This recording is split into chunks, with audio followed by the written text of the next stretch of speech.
unlike Rich Dries or Chris O'Donnell, you know, I've never been known to be funny, which puts me in good company with Greg here. But cars, planes, and Greg Korin. Cars, planes, and Greg Korin. Name 3 things that expel a large amount of gas.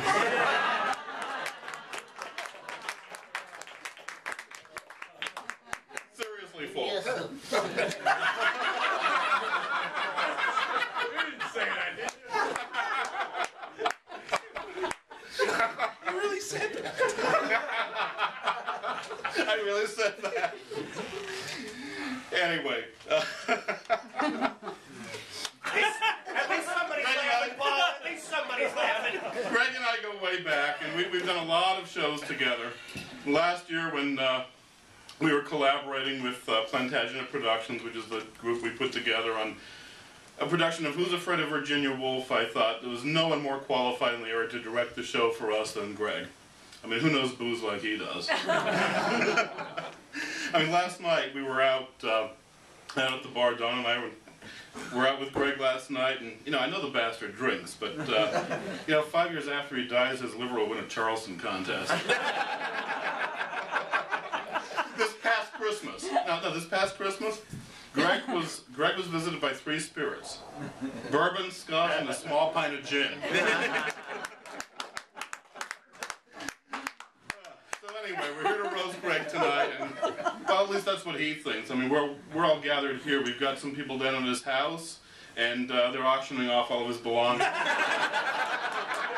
I don't know how much they're going to get for 12 Star Trek figurines, 1,200 empty beer cans, and 18 worn-out Penthouse magazines. We'll find out. But no, Greg's a very highly respected actor and director, and over the years he's had many performances that are quite memorable, and he's gotten some great reviews out of those. I mean, some that he could really be proud of. I mean, for example, Company, 2005. Greg Korin gives an adequate but unexceptional performance.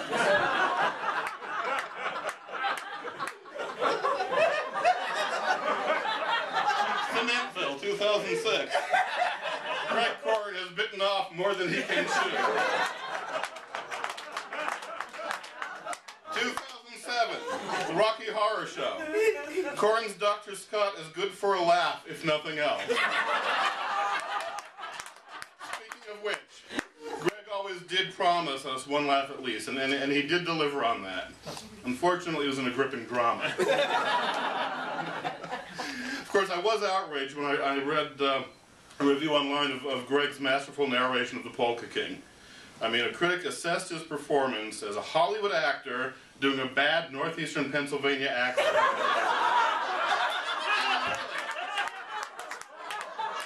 He's a hick from Great Falls, Montana doing a bad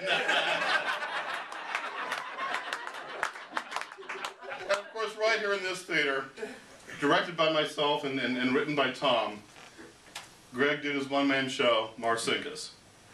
And Bob Schlesinger, you know, gave some of the best, best critical advice of all. It's not terrible. But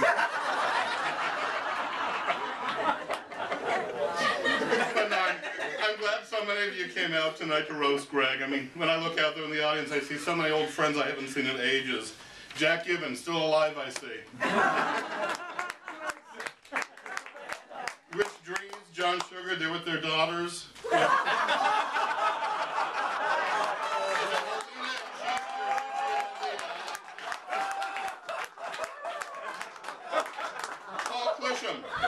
Or as he's known in theater circles, Kelly's husband.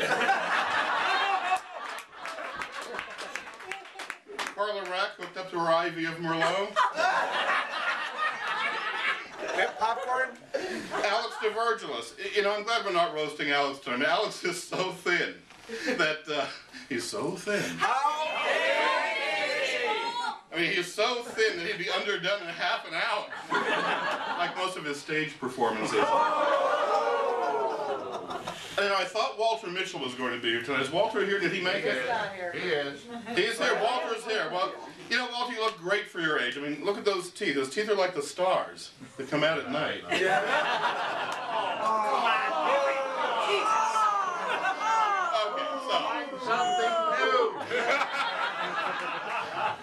these are the goodies. Not As we all know, with Walter's performances. So anyway, we're gathering here to bid adieu to Greg, and you know we have to ask ourselves, who among us would fill that gap? I mean, well, I've got a few. Yeah, Bill Amos. Is Bill here? Bill's not here, but you know, Bill could do it, but he doesn't have the ego for it. Sammy Falbo already putting on weight for the role. You know, Walter again, but you know, Walter's problem is that he thinks that Greg is the next Walter Mitchell. And I almost was. and there's Chris O'Donnell, but who would vote for him?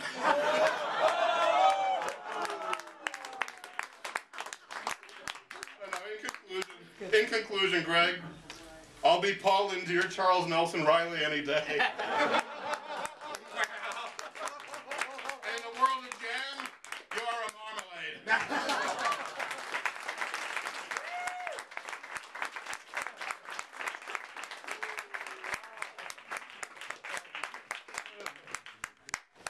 Be careful with those jokes, Paul. They're an antique.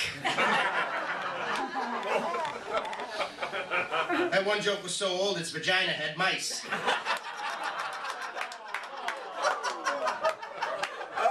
Think about it. Let it roll around in the head there for a while, huh? We've reached the halfway point. We're going to take a 5-minute break, so please get drunk as quickly as possible and return for more fun-filled frivolity.